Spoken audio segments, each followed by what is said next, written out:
الرحمن الرحیم 27 فروری 2025 اور آج جمعرات ہے۔ میں اس وقت کراچی میں ہوں۔ مرکزی رؤیت ہلال کمیٹی کے جو چیئرمین ہیں انتہائی قابل احترام، ان کا نیوز چینلز پہ بیان آ رہا ہے کہ کوشش ہوگی کہ پورے ملک میں ایک ہی دن عید ہو۔ یہ بڑا عجیب سا مضحکہ خیز سا بیان ہے، اس لیے میں نے سوچا کہ میں اس پہ ری ایکشن ضرور ریکارڈ کرواؤں۔ کوشش کا مطلب سمجھ سے بالا تر ہے، اس لیے کہ چاند دیکھ کے ہمیں روزہ رکھنے کا حکم ہے، چاند نہ ہو تو روزہ نہیں رکھیں گے۔ اس میں کوشش کا کیا مطلب ہوا کہ کوشش کا مطلب سمجھ سے بالا تر ہے۔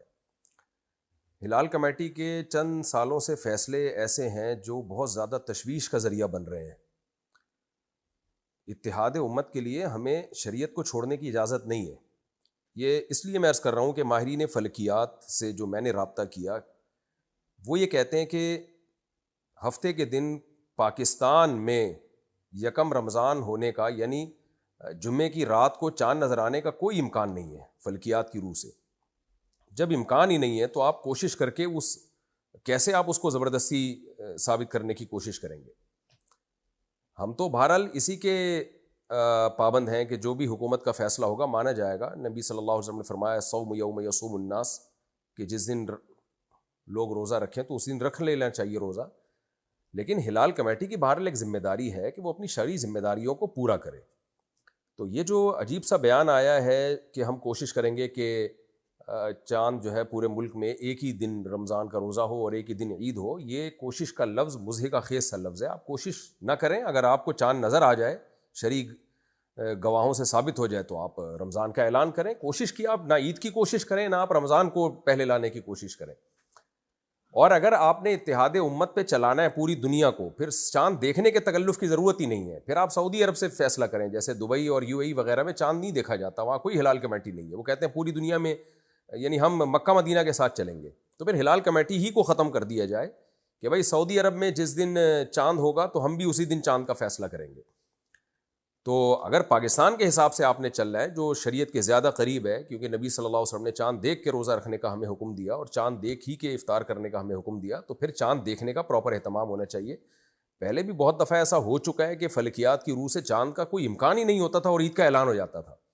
یہ چیز جو فلکیات کا علم جانتے ہیں ان میں بہت زیادہ تشویش کا ذریعہ بنتی ہے یہ چیز۔ تو میں نے مناسب سمجھا کہ میں اس پہ ایک ری ایکشن ریکارڈ کرواؤں کہ ایسا بیان نہیں دینا چاہیے جو لوگوں میں تشویش اور کھلبلی کا ذریعہ بن جائے۔ تو اس لیے جو ہے جو باقاعدہ پراپر وے میں رویت کا چاند دیکھنے کا اہتمام کریں۔ اگر شرعی گواہوں سے ثابت ہوتا ہے اور فلکیات کی روح سے اس کا امکان بھی ہے، فلکیات پر شریعت نے حکم کا مدار نہیں رکھا، لیکن فلکیات کا علم آپ کو یہ بتا دیتا ہے کہ یہ گواہی درست دے رہا ہے کہ نہیں دے رہا۔ یعنی چاند ہونے نہ ہونے کا مدار تو گواہی پر ہے، لیکن سائنسی علوم سے یہ تو پتہ چل جاتا ہے نا کہ گواہی درست ہے یا نہیں ہے۔ اس کی میں ایک آسان سی مثال دیتا ہوں آپ کو۔ شریعت نے یہ کہا ہے کہ دو گواہ اگر گواہی دے دیں کہ اس شخص نے چوری کی ہے اور وہ ثقہ اور قابل اعتماد گواہ ہوں تو چور کا ہاتھ کاٹا جائے گا، کورٹ گواہوں کو دیکھے گی۔ لیکن اگر سائنسی آلات سے پتہ چل جائے، کیمرے لگے ہوئے ہیں اور دو بندوں نے گواہی دی کہ یہ شخص فلاں وقت میں آیا تھا اور یہاں سے چوری کر کے یہ گیا ہے، اور ہم نے جب کیمرے دیکھے تو اس میں ٹائم بھی مینشن ہو رہا ہے اور ہمیں پتہ چل رہا ہے کہ یہ اس ٹائم پہ نہیں آیا یہاں پہ، تو سائنسی آلات سے ہمیں پتہ تو چل گیا نا کہ یہ ایک نمبر کے جھوٹے ہیں، یہ دونوں جھوٹی گواہی دے رہے ہیں، تو پھر کبھی بھی چور کا ہاتھ نہیں کٹے گا کیونکہ گواہوں کا جھوٹا ہونا ثابت ہو جائے گا۔ اسی طرح یاد رکھیں کہ 50 آدمی بھی مل کے گواہی دیتے ہیں نا، ہم نے چاند دیکھا ہے، لیکن کیلکولیشن یہ بتا رہی ہے کہ چاند تھا ہی نہیں، ہو ہی نہیں سکتا تھا، انسانی آنکھ اس کو دیکھنا یعنی اتنا باریک تھا کہ انسانی آنکھ سے دیکھنا ممکن ہی نہیں ہے۔ ان سائنسی آلات سے ہمیں فوراً یقین ہو جائے گا کہ یہ جھوٹی گواہی ہے۔ تو شریعت نے حکم کا مدار گواہوں پر رکھا ہے، لیکن سائنسی آلات ایجاد اسی لیے ہوتے ہیں تاکہ اس گواہی کو پرکھا جا سکے کہ گواہی ٹھیک بھی دے رہا ہے کہ غلط دے رہا ہے۔ اس کی اور آسان مثال میں آپ کو دیتا ہوں۔ نبی صلی اللہ علیہ وسلم کے دور میں سورج دیکھ کے روزہ افطار کیا جاتا تھا۔ آپ صلی اللہ علیہ وسلم پہاڑ پہ کسی کو بھیجتے اور فرماتے کہ آپ دیکھو کہ سورج غروب ہو گیا ہے، تو اگر وہ بتاتا کہ سورج غروب ہو گیا، گواہی دیتا، تو آپ افطار کر لیتے۔ شریعت نے بھی ایسا ہی حکم دیا، ہمیشہ سے ایسے ہی چلتا آ رہا ہے کہ بھئی آپ سورج دیکھیں، غروب ہو گیا ہے تو آپ روزہ افطار کر لیں۔ لیکن اب جب سائنسی آلات نے ترقی کی ہے اور کیلکولیشن سے ہمیں پتہ چل گیا کہ فار ایگزامپل کہ سورج غروب ہونے کا ٹائم 6:30 ہے شام کو، 25 آدمی 6:15 آ کے گواہی دے رہے ہیں کہ ہم نے اپنی آنکھوں سے دیکھا کہ سورج غروب ہو گیا، تو بھائی سائنس کی جو کیلکولیشن ہے، جو پوری دنیا اس پر متفق ہے، دو چار آدمی نہیں، آپ امریکہ میں کسی سائنٹسٹ سے پوچھیں گے وہ بھی کہے گا کہ کراچی میں سورج غروب ہونے کا ٹائم 6:30 ہے، اس سے پہلے نہیں غروب ہو سکتا۔ جاپان کے سائنسدانوں سے پوچھیں گے وہ بھی کیلکولیشن کر کے بتائیں گے کہ کراچی میں سورج غروب ہونے کا ٹائم 6:30 ہے۔ سائنسی آلات سے اور سائنسی کیلکولیشن سے ہمیں صاف پتہ چل گیا کہ جن 50 آدمیوں نے گواہی دی تھی کہ 6:15 سورج غروب ہوا، وہ جھوٹ بول رہے تھے، ان کو دھوکا ہوا تھا۔